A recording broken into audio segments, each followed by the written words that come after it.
And we are back here at the Alaminos City Sports Complex. You are watching now the game between Bugalyon and Anda. Panalo po ng first set ang Team Anda. Official score 8 serving 3. Lumibaw. Sir, yung cellphone nyo na i-charge. Aviles.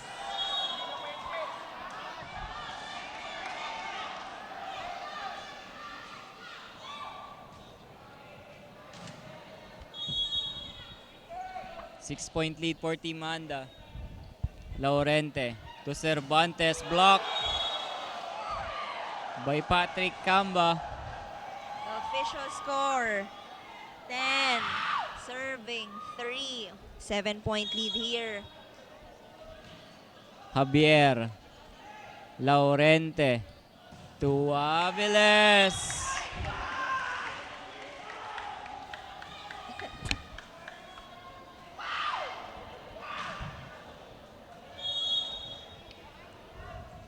Cervantes serving. Javier. Lander to Neil.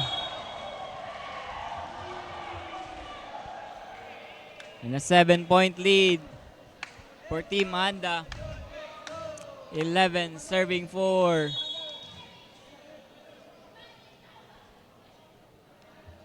Patrick.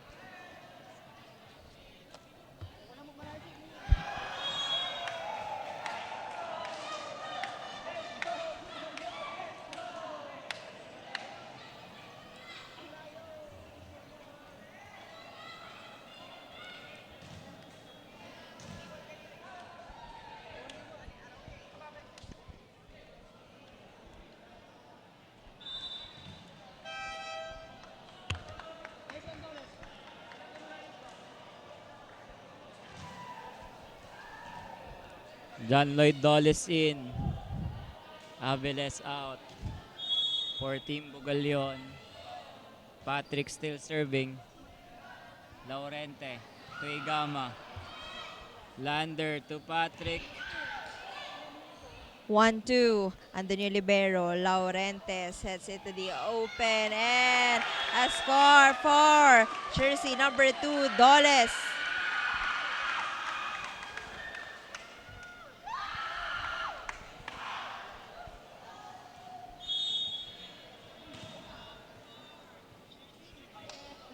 Igama serving. Lander to Celso. What a fast play.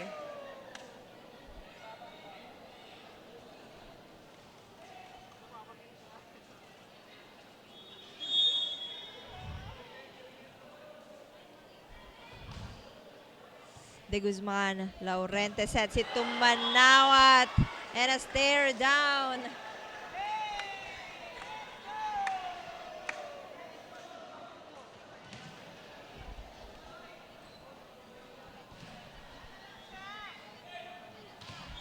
Now serving jersey number 2, John Lloyd Dulles. Javier. One hand set to Celso. Andun si Lumibaw. Laurente isiset kay De Guzman. Block. Saved. Good ball. To Celso, but that is outside. Good call there by Dulles, letting that out.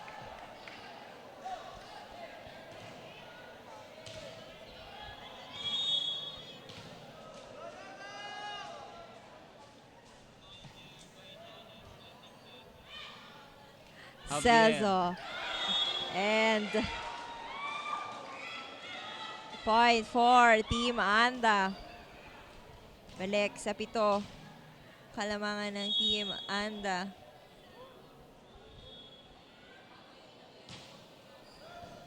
Lumibaw. Laurente sets it to De Guzman, and that catches the line.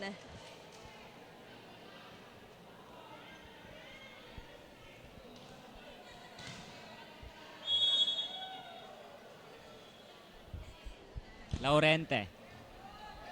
Lander to Celso. Oh, Javier, that is outside.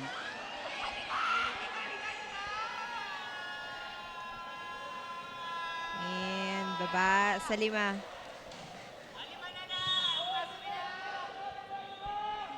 Laurente.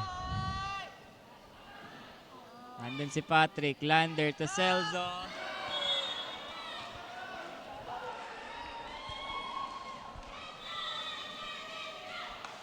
Substitution. Javier out, Manto in. Celso. Laurente to Marlo. Free ball. Laurente to Cervantes. And that will be a point for Team Bugalyon.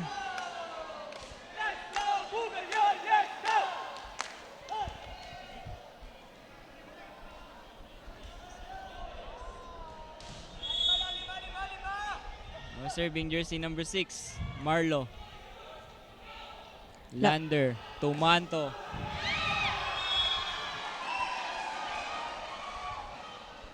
Balik sa 7.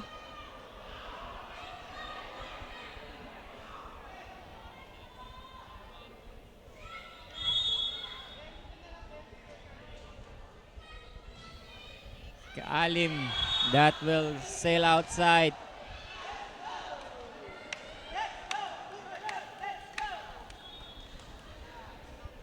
Serving team captain, jersey number 8. De Guzman. Lander to Patrick. Drop ball. No coverage there on the part of Team Bugalyon.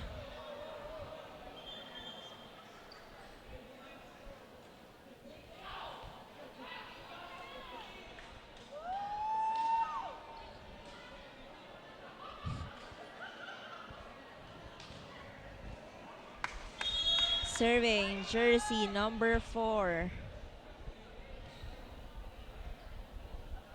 Laurente itataas para kay Cervantes pero walang check ball. And Bugalyon will call for time. Wag po kayong alis dahil ang susunod na laro po natin ay Team Dasol versus Team Bolinao. And ang last game po natin ay Team Swal versus Alaminos City.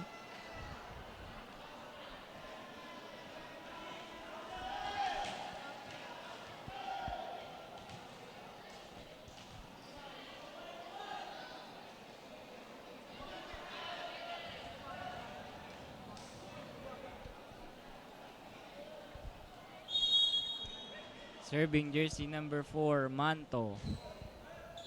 Cervantes. Laurente to Doles. Block. Andun sa Lumibaw. Laurente to Cervantes. Drop ball. Lander was there. Patrick Camba. Lumibaw. Isiset ulit kay Cervantes. Andun si Manto. And Manto scores!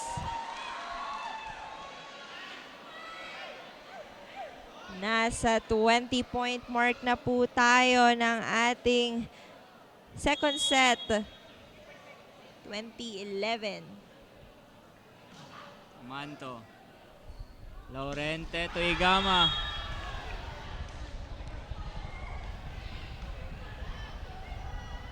That ends the drought of Team Bugalyon. Malayo-layo pa ito. Cervantes serving. Lander to the middle and point for Patrick.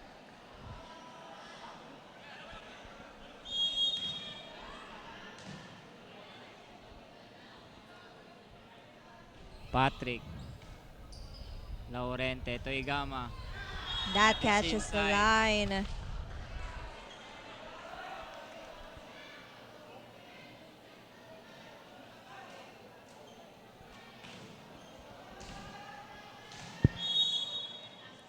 Now on the service zone, jersey number 16, Igama. Lander to Celso. And our official score is 22-13. 9-point lead. Substitution. Castañeda in. Patrick Camba out. Babalik na si Aviles din dito sa Bugalion.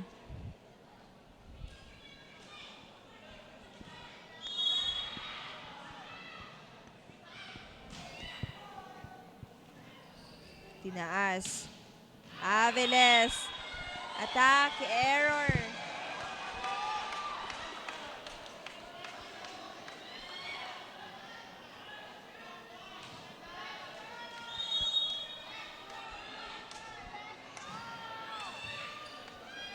Received by Lumibao.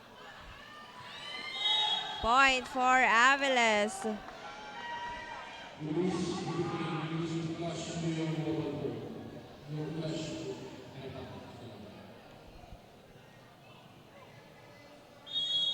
Aviles now serving. Valenzuela is there. Lander to Celso. Pushes that one. 10-point lead here for Team Anda. And Anda is now at match point. Serving for the match, jersey number 8, Lander Camba. Aviles. Misreceive. Free ball for Team Anda. Lander to Celso, and Celso ends the match. Congratulations to Team Anda for winning this match.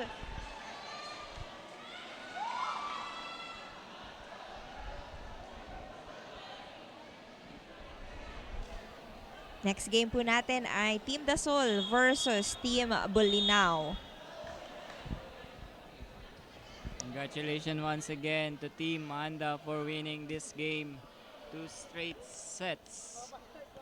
And also congratulations to Team Bugalion giving a great game to Team Anda.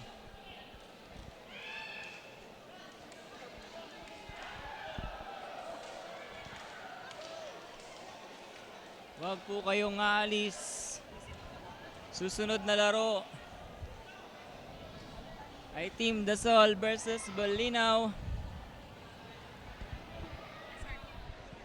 Excuse me po. Excuse me po. Excuse me po. Excuse me. Papirma po.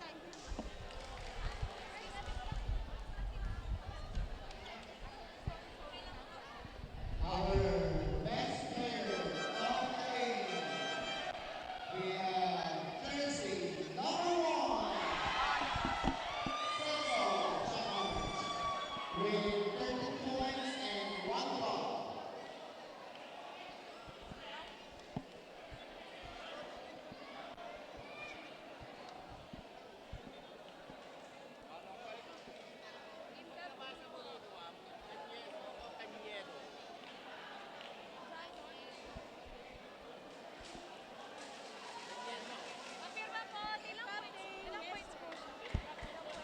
Anong point? Nandito po nga po. Andyan. Ay.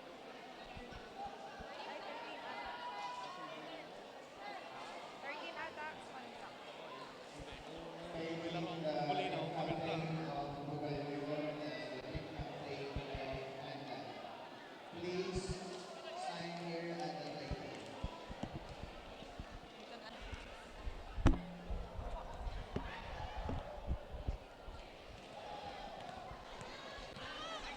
Ay, ang galing-galing mo kanina.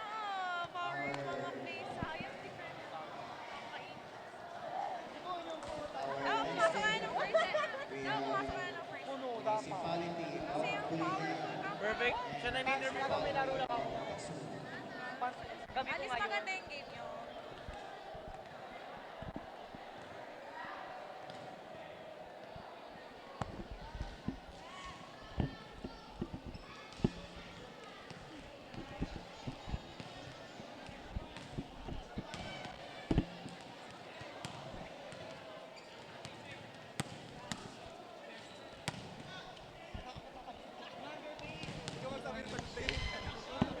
And our player of the game is with our courtside reporter, Miss Samantha Luis de Guzman.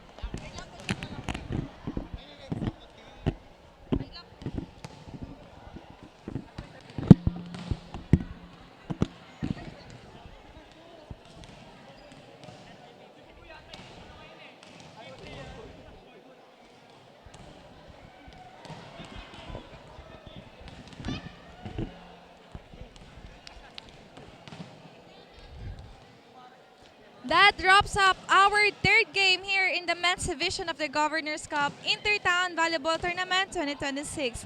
Nakita natin mula sa Municipality of Bugalyon na hindi naging maganda ang kanilang play when it comes to their floor defense. And also, wala silang chemistry sa loob ng court. But still, we saw that they really did their best para lang makapagbigay ng good game and syempre makapagbigay ng pride para sa kanilang municipality. And meanwhile, the team Anda gave their best up until the first and second set. Kitang-kita natin ang kanilang consistency mula sa kanilang monster blocks, floor defense, and also sa kanilang powerful attacks. So congratulations for our winning team, Municipality of Anda.